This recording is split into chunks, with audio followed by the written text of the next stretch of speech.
역사 속 비극의 순간을 게임의 크리티컬 히트로 치환했습니다. 만약에 조선 역사상 가장 피비린내 났던 권력투쟁이 사실은 시스템의 허점을 완벽하게 파고든 한편의 거대하고 불법적인 e스포츠 매치였다면 어떨까요? 오늘 저희가 아주 흥미로운 자료를 딥다이브 해볼 텐데요.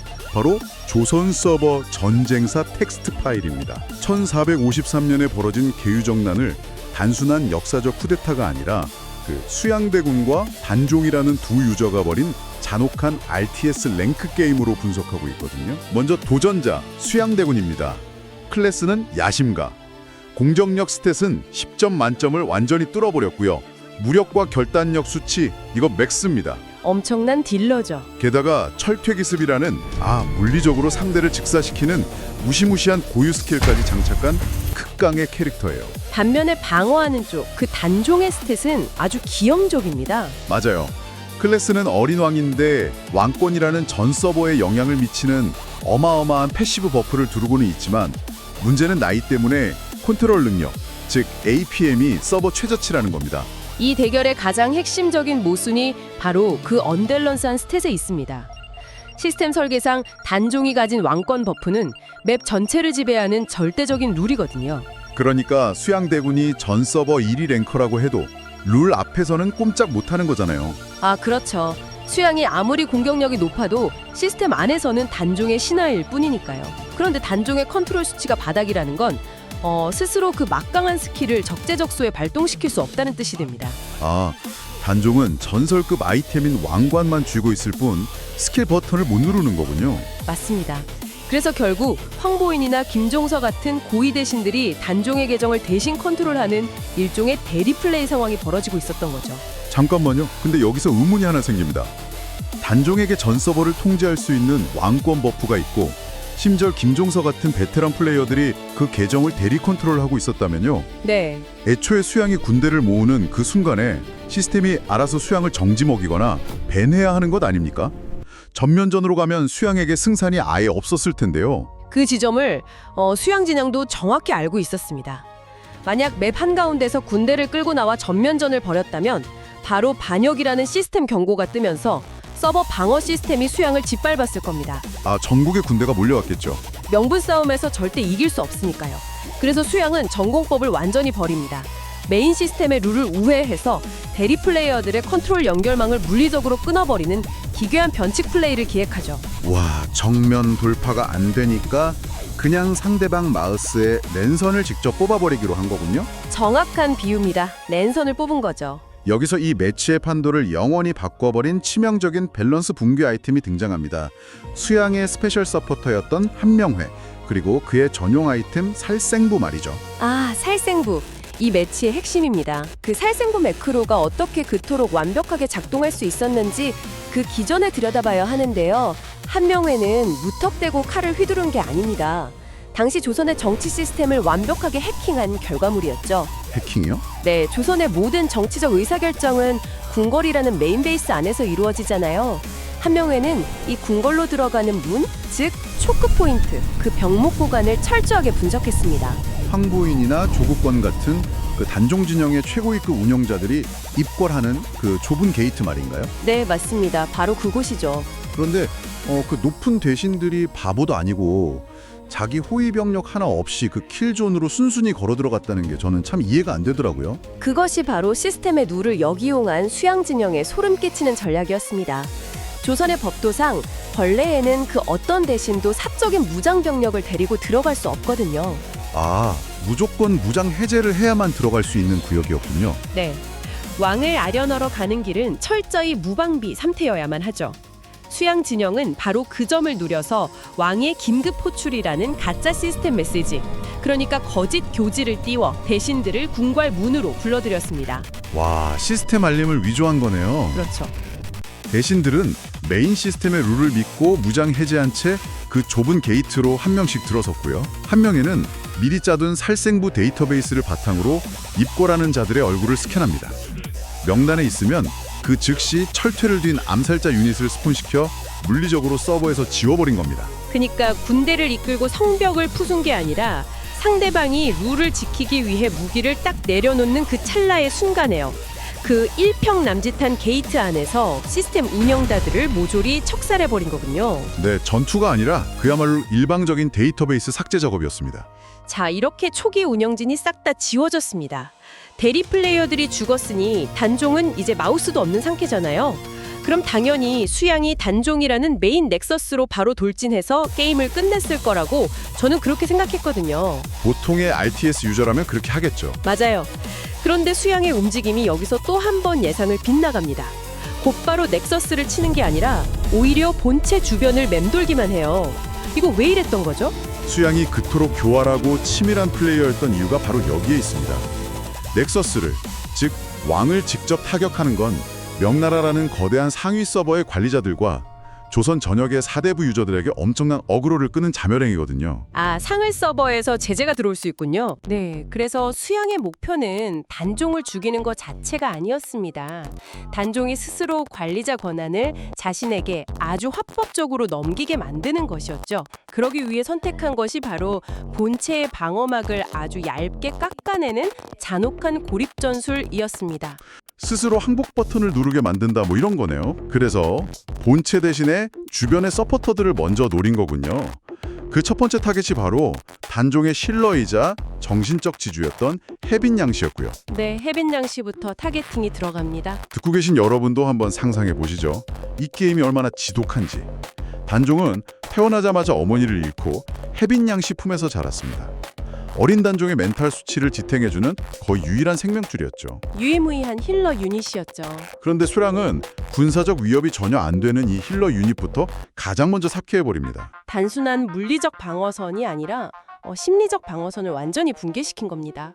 혜빈양 씨가 쫓겨난 직후에 단종은 권례에서 자신이 믿고 의지할 내전의 관리 시스템을 완벽하게 상실하게 됩니다. 멘탈이 바사삭 부서졌겠는데요. 네, 하지만 수양은 여기서 멈추지 않죠. 외전에서 마지막까지 단종의 방어타워 역할을 하던 혈육들, 금성대군과 정종마저 타겟팅합니다. 심지어 이 방어 타워들을 그냥 부수는 것도 아니고 아주 악랄한 디버프를 걸어서 처리하잖아요. 아주 치명적인 디버프죠. 금성대군과 정종에게 반역이라는 그 조선 서버에서 가장 치명적인 상태 이상 디버프를 걸어버립니다. 이 디버프에 걸리면 플레이가 아예 불가능한 유배존으로 강제 이동당하고요. 결국엔 흔적도 없이 사약 엔딩으로 삭제되고 맙니다. 여기서 우리가 주목해야 할 것은 맵 리 덩그러니 홀로 남겨진 단종이 겪었을 그 절대적인 고립의 공포입니다. 아, 진짜 무서웠을 것 같아요. 어제까지 나를 지켜주던 후위 무사가 철퇴에 맞아 죽고 나를 안아주던 힐러가 유배지로 끌려가고 마지막 남은 방어 타워들마저 반역자로 몰려 부서집니다. 완벽한 어둠 속에 갇힌 어린 소녀는 결국 극한의 멘탈 붕괴 속에서 스스로 관리자 권한을 넘기는 선의를 선언할 수밖에 없었습니다. 만약 당신이 불법 해킹 프로그램으로 전 서버 1위를 탈취한 수양 진영이 있다면 이 불법적인 결과를 어떻게 합법으로 포장하시겠습니까? 수양에게는 이걸 가능하게 해준 시스템 해커들이 있었습니다. 바로 신숙주, 정인지 같은 인물들이죠. 네, 지편전 최고의 브레인들 말이죠. 시스템 해커라는 분속이 정말 조선의 유교적 명분 시스템을 정확히 꿰뚫고 있습니다. 앞서 말씀드렸듯이 수양의 행위는 무력으로 권한을 탈취한 완벽한 불법 로그인입니다. 유교라는 깐깐한 보안 프로그램이 깔려있는 조선 서버에서는 명분이 없으면 결국 튕겨나갈 수밖에 없거든요. 그런데 신숙주나 정인지 같은 인물들은 누구입니까? 아주 똑똑한 학자들이잖아요. 단순한 학자가 아니라 이들은 세종대부터 시스템의 핵심 코드를 직접 짜고 관리해온 마스터 프로그래머들입니다. 아, 보안 프로그램의 취약점을 누구보다 잘 아는 설계자들이 아예 수양편에 섰다는 거죠? 그렇습니다. 이 브레인들은 수양의 피 묻은 쿠데타에 1000명이라는 그럴싸한 코드를 덧씌워버립니다. 1000명, 하늘의 뜻이요. 네, 이것은 불법적인 무력 찬탈이 아니라 붕괴 위기에 빠진 서버를 구하기 위해 정당하게 관리자 권한을 이양받은 합법적 프로토콜이다. 이렇게 시스템 로그를 조작해 준 겁니다. 와, 기가 막히네요. 이 해커들의 지적인 승인이 없었다면 수양은 한낱 폭군으로 취급받아서 얼마 못 가 전국적인 저항에 부딪히고 로그아웃 당했을 겁니다. 하지만 이 서버가 완전히 해커들의 손에 넘어간 건 아니었습니다. 빼앗긴 관리자 권한을 되찾기 위해 마지막까지 목숨을 던진 플레이어들도 있었잖아요. 사육신 말씀하시는군요. 네, 바로 성산문을 비롯한 사육신이죠. 저는 이분들을 모든 걸 걸고 넥서스를 살리려 했던 최후의 공격수, 즉 복위 러쉬를 감행한 결사대라고 봅니다. 이들은 어떻게 반격을 준비한 거죠? 사육신의 전략은 외부에서 병력을 끌어오는 게 아니었습니다. 이들 역시 시스템 내부에 남아있던 고위 관리들이었기 때문에 이른바 트로이 목마 전략을 씁니다. 내부에서부터 무너뜨리겠다. 네, 명나라 사신 연회라는 공식적인 서버 이벤트 중에 수양의 본체를 직접 타격하려는 카운터 해킹을 기획한 거죠. 가장 확실하고 치명적인 러시였습니다. 아, 이벤트 컷신이 재생되는 그 무방비한 동안에 암살 스킬을 쓰려고 했던 거군요. 근데 왜 이 완벽해 보였던 러시가 시작도 해보기 전에 처참하게 실패하고 만 겁니까? 안타깝게도 아무리 완벽한 코드라도 내부의 유출 앞에서는 무용지물이기 때문입니다. 김질이라는 내부자의 치명적인 데이터 유출, 즉 밀고가 발생하면서 수영 진영의 보안 레이더에 이들의 작전이 발각되고 맙니다. 결국 사육신은 단 한 번의 스킬도 써보지 못한 채 체포됩니다. 그리고 거열형, 즉 육신이 찢기는 끔찍한 물리적 형벌로 잔혹하게 강제 로그아웃을 당하게 되죠. 결국 해커들의 백도어 작업과 내부 고발 때문에 사육신의 최후의 공격은 실패했습니다. 단종 역시 이 사건을 계기로 노산군으로 강등되어서 완전히 삭제. 그러니까 사약이라는 최후를 맞이했고요. 네, 슬픈 엔딩입니다. 하지만 여기서 제가 여러분께 꼭 짚어드리고 싶은 게 있습니다. 게임의 결과창만 보면 사육신은 분명 패배자입니다. 그렇죠. 죽었으니까요. 하지만 이 사육신 플레이어들은 목숨 건 공격수로서 조선이라는 서버가 멸망할 때까지 결코 지워지지 않는 엄청난 패시브 스킬, 바로 충절이라는 영구 업적을 남겼잖아요. 그것이 역사를 단순한 승패의 기록으로만 볼 수 없는 이유입니다. 물리적인 서버의 통제권, 당대의 권력이라는 메인 칩셋은 결국 수양과 시스템 해커들이 차지했습니다. 네, 결국 수양대군은 맵의 모든 반대 세력을 싹 밀어버리고 세조라는 이름으로 그토록 원하던 왕좌, 최고 등급의 계정을 획득하는 데 성공합니다. 승리자 맞죠? 겉보기에는 완벽한 승리입니다. 그런데 오늘 저희가 다루고 있는 이 조선 서버 전쟁사 텍스트 자료의 결론 파트를 보면요. 세조를 가리켜 이겼으나 평생을 패배감에 시달린 불행한 승리자라고 평가하고 있습니다. 다 가졌는데 도대체 왜 불행했다는 걸까요? 세조가 서버원의 최고 관리자가 된 것은 맞습니다. 하지만 통치 시스템을 원활하게 굴리기 위한 가장 필수적인 리소스, 즉 정통성이라는 자원이 마이너스 무한대로 수렴해버렸기 때문입니다. 아, 정통성이 없다. 네, 조카를 죽이고 왕이 되었다는 그 피비린내 나는 로그 기록은 그 어떤 유능한 해커들이 포장해 주어도 결코 덮을 수 없는 아주 치명적인 버그였습니다. 권력을 훔쳤다는 그 근본적인 에러 코드를 평생 안고 가야 했던 거군요. 맞습니다. 자신이 시스템의 룰을 깨고 불법적인 기습으로 그 자리에 앉았다는 사실을 누구보다 본인 스스로가 가장 잘 알고 있었거든요. 본인이 제일 잘 알죠. 찔리니까. 그렇기 때문에 누군가 자신과 똑같은 방식으로 시스템의 허점을 찔러 역습을 가할지도 모른다는 극도의 편집증적 공포에 시달려야 했습니다. 자기가 썼던 그 살생부와 병목 구간 스폰킬 같은 공포가 부메랑이 되어서 자신의 목을 조른 셈이네요. 정확합니다. 자료를 보니까 결국 세조는 자신을 도와준 해커들조차 온전히 믿지 못했고 자신이 그토록 지키고 싶어 했던 왕권조차 극도의 불안정성 속에서 계속 흔들렸습니다.